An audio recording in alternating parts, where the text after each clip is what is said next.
हमारे प्रोग्राम में आया था, नाम बताना ठीक नहीं है, जो मुसलमान नहीं था, उसने बताया कि मंत्री जी जो नए नए बने हैं, इनके चेले ने फोन किया कि प्रधान जी मंत्री जी का स्वागत रखना है, हमें चंदा चाहिए।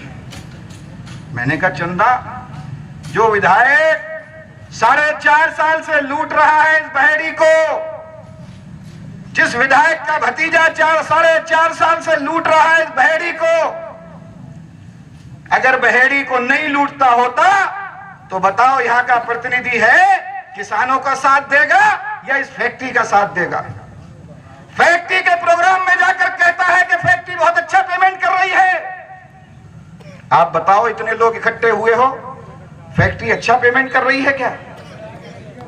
150 करोड़ रुपया है इस फैक्ट्री पर, और यहां का विधायक कहता है कि फैक्ट्री बहुत अच्छा पेमेंट कर रही है। आप समझ लो कि अच्छा लफ्ज वो क्यों इस्तेमाल कर रहे हैं, अच्छे शब्द को। इसका मतलब फैक्ट्री के लोगों ने उनकी जेब गर्म कर दी है, तब उनकी बोली बोल रहे हैं। इसलिए मैं कहता हूं कि 4.5 साल को लूटने वाला जो सारी नदियां खोद दी, और अगर कोई गरीब अपने घर को पटान कराना चाहता है तो पटान, तुम अपनी ट्राली से मिट्टी नहीं ला सकते हो, वो मिट्टी भी उसके भतीजे का पार्टनर से तुम्हें डलवाना पड़ेगी, और मुंह मांगे दाम भी देना पड़ते हैं। बताओ देते हो कि नहीं? शर्म नहीं आती है? 4.5 साल तक कोटों को लूटने वाला इंसान, 4.5 साल तक अपने होटल जो बरेली में बनाया है उस पर कोठा चलाने वाला इंसान, अब अपने स्वागत के लिए भी चंदा मांग रहा है। ये गरीब बेचारे लुटे और पिटे बैठे हैं, कहां से तुम्हारा स्वागत का चंदा करें? और तुम्हारा स्वागत जनता नहीं कर रही है, तुम्हारा स्वागत बंजरिया के लोगों ने करा, जिन्होंने तुम्हें काले झंडे दिखाने का काम किया था। तुम्हारा स्वागत बुढ़िया कॉलोनी के लोगों ने और पिपलिया वालों ने किया, किसानों ने किया। उन्होंने कहा कि तुमने वादा, तुम्हारे नेताओं ने किया था कि किसान भाइयों परेशान मत हो, तुम्हारी आमदनी हम दुगनी कर देंगे। तुम्हारे नेताओं ने कहा कि 14 दिन में गन्ने का भुगतान करा देंगे, और 14 दिन में अगर गन्ने का भुगतान नहीं करा पाए तो मिल मालिक के खिलाफ FIR करा के उसको जेल में ठूसने का काम करेंगे। आप बताओ, उत्तर प्रदेश के अंदर एक भी चीनी मिल का मालिक अगर जेल गया हो, उत्तर प्रदेश के अंदर अगर एक भी चीनी मिल के मालिक के खिलाफ FIR हुई हो, न FIR हुई न कोई जेल गया। लेकिन अगर तुम पे 10,000 रुपए का भी कर्जा है, बैंक का कर्जा है, और अगर तुम 10,000 रुपए नहीं दे पाए तो तहसील वाले तुम्हें उठाकर मुतनिया में बंद कर देते हैं कि नहीं कर देते हैं? बताओ। अरे हमें 10,000 हमारे बर्दाश्त नहीं है, और यहाँ का किसान 150 करोड़ रुपए इस फैक्ट्री पर बर्दाश्त करे हुए है। बहुत सीधे हैं हमारे क्षेत्र के किसान।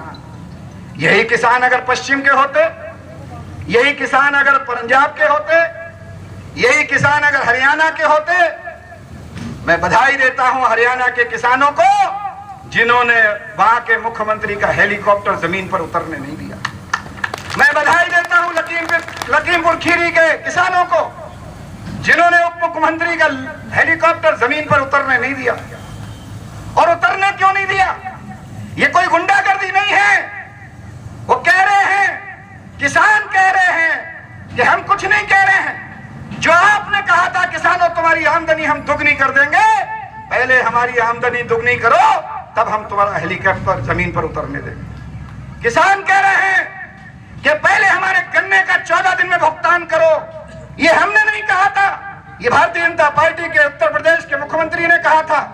और 4-5 महीने पहले मैंने देखा था कि लखीमपुर खीरी में उत्तर प्रदेश के मुख्यमंत्री आए थे और उन्होंने कहा था कि 14 दिन में गन्ने का भुगतान हम करा देंगे। किसान यही तो कह रहे हैं, जो तुमने वादा किया है वो पूरा करो, नहीं तो काले झंडों का स्वागत तुम्हारा लगातार होता रहेगा। किसान कह रहे हैं कि हमारा चीनी मिल पे जो गन्ने का किसान कह रहे हैं कि जो तुमने धान का रेट तय किया है, बताओ वो रेट आपने तय किया है क्या? जो पिछले साल 1888 रुपए धान का सरकारी रेट था, किसने तय किया है? किसने तय किया है? जब सरकार ने तय किया है तो तय इसीलिए किया होगा कि हम गन्ना किसानों को 1888 रुपए का पेमेंट करें उसके धान का। किसान यही तो कह रहे हैं कि लुट गए हम, 1888 छोड़ो, हमारा धान पिछले साल 1000 रुपए और 1100 रुपए और 1200 रुपए से ज्यादा नहीं बिका है। और आज उत्तर प्रदेश के मुख्यमंत्री ने किसानों आपके धान का रेट जो 1888 था वो बढ़ाकर कर दिया 1940। खुश हो जाओ, मुबारकबाद दो, धन्यवाद करो। लेकिन जब 1888 तुम्हें नहीं मिला तो आज का रेट बताओ कि आज का धान का रेट क्या है? कितना? 1200। आप बताओ किसानों की गलती क्या है? किसान यही तो कह रहे हैं कि जो 1940 रुपए इस साल तुमने धान का रेट तय किया है, वो 1940 अगर तुम्हारी नीयत सही है तो हमें 1940 रुपए हमारे धान का रेट दे दो, हम तुमसे कुछ नहीं बोलेंगे। क्यों स्वागत करें? अरे जो 2.5 महीने के मंत्री जी, ये से 15 और 20 दिन तक तुम फोन करके जो स्वागत अपना रखवा रहे हो कि मेरा स्वागत रखो, वो बेचारा आचार संहिता का इंतजार कर रहा है। बताओ, आचार संहिता का। और तुम्हारा स्वागत करने के बाद उसके बाद मुझे फोन करता है वो बेचारा, कहता है मंत्री जी बुरा मत मानना, आचार संहिता तक जब भी हमसे ये जो कहेंगे हमें करना पड़ेगा, नहीं तो मुकदमा लिखवा के ये हमें जेल में भिजवा देगा। वो बेचारा डर जाता है। आचार संहिता का इंतजार है।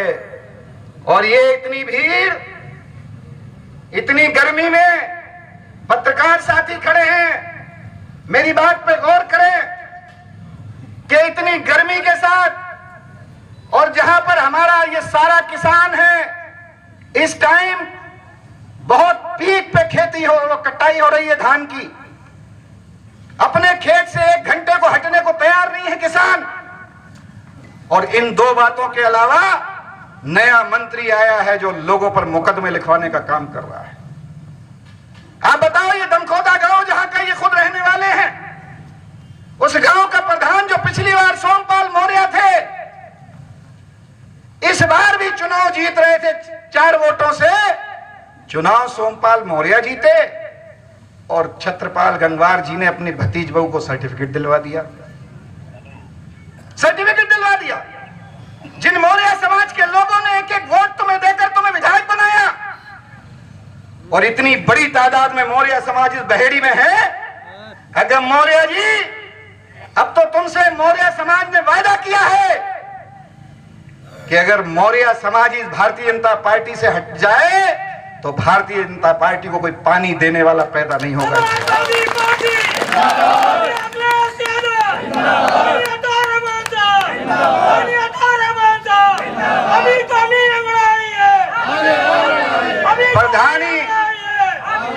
प्रधानी लेने के बाद भी तुम्हें सब्र नहीं हुआ।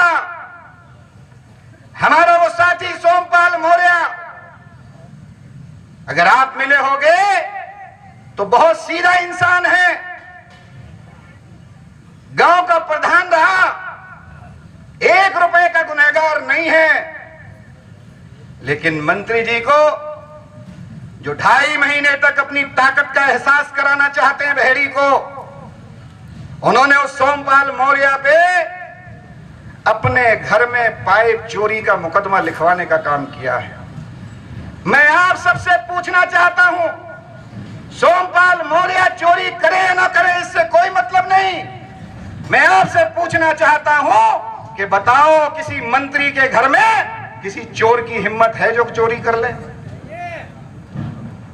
और अगर तुम्हारा घर भी सेफ नहीं है, अगर तुम्हारा घर भी, तुम अपने घर को भी चोरों से बचा नहीं सकते, तो इस बहेड़ी की चोरी तुम कैसे रुकवा सकते हो? बताओ। अरे शर्म आना चाहिए। झूठा मुकदमा। अरे अगर असली भी होता तो बड़ा दिल करते और नहीं लिखवाते। तुम्हारे गांव का व्यक्ति था, लेकिन झूठा मुकदमा तुमने लिखवाया। इसलिए साथियों, मेरा कहने का मतलब यह है कि धूप बहुत तेज, खेतों में धान की कटाई, और ऊपर से इस मंत्री का दबाव, मंत्री का फोन। जो भी भारतीय जनता पार्टी हमें छोड़कर हमारे साथ जुड़ता है तो प्रमुख जी रात को ही फोन पहुंच जाता है कि तुम समाजवादी में क्यों चले गए। रात ही को फोन पहुंच जाता है। लेकिन आप देखते होंगे इतने लोग बैठे हो, लगभग 2 साल से ज्यादा हो गए, सबसे ज्यादा भारतीय जनता पार्टी के लोग भाजपा को छोड़कर समाजवादी पार्टी में शामिल हो रहे हैं। रोज हो रहे हैं। ये कैलाश बाबू मौर्य बैठे हैं।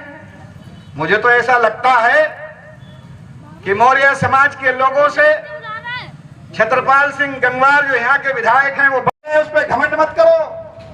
ये ताकत तुम्हें यहाँ के लोगों ने दिलवाई है। ये ताकत तुम्हें कोई अपनी काबिलियत से नहीं मिली है। ये ताकत तुम्हें दी है यहाँ के लोगों ने। अगर बताओ विधायक नहीं बनाया होता तो आज 2.5 महीने के लिए भी ये मंत्री कैसे बन जाते। लेकिन ताकत मिली, और ताकत का इस्तेमाल जब हमारी सरकार थी तो चीनी मिल वालों से जब मैंने कहा कि गन्ना का पेमेंट करो, उन्होंने कहा 23 करोड़ रुपए हमारे उत्तर प्रदेश की सरकार पर हैं बिजली के, आप 23 करोड़ दिलवा दो। मैं लखनऊ गया और अपने नेता जो हमेशा किसानों के लिए तैयार रहते हैं, हमेशा किसानों की फिक्र करते हैं, मैं गया और जैसे ही मैंने उन्हें कहा, उन्होंने अपने अधिकारी से कहा, मैंने उनसे जब ये कहा कि ये पेमेंट सीधा किसानों की जेब में जाना चाहिए, तब उन्होंने डीसीओ के खाते में 23 करोड़ रुपए दिलवाए, और वो डीसीओ ने सारे किसानों के, हमारे बहरी क्षेत्र के किसानों के खातों में पैसा भेजा। अरे अगर आज तुम पे ताकत है तो इसी चीनी मिल का 30 करोड़ रुपया है बिजली का उत्तर प्रदेश की सरकार के पास।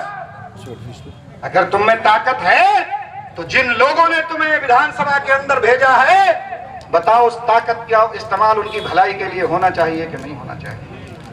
लेकिन ये लोग जो बैठे हैं, ये जो गन्ना किसान हैं, जो किसान हैं, ये जो मजदूर हैं, गरीब हैं, ये अगर तुम्हें विधानसभा में भेज सकते हैं तो विधानसभा से उठाकर तुम्हें बाहर भी फेंक सकते हैं, बाहर भी फेंक सकते हैं। इसलिए विधायक जी, ताकत पे घमंड मत करो। सोमपाल मौर्य पे मुकदमा मत लिखवाओ। और भी कई तुमने मुकदमे लिखवाए हैं।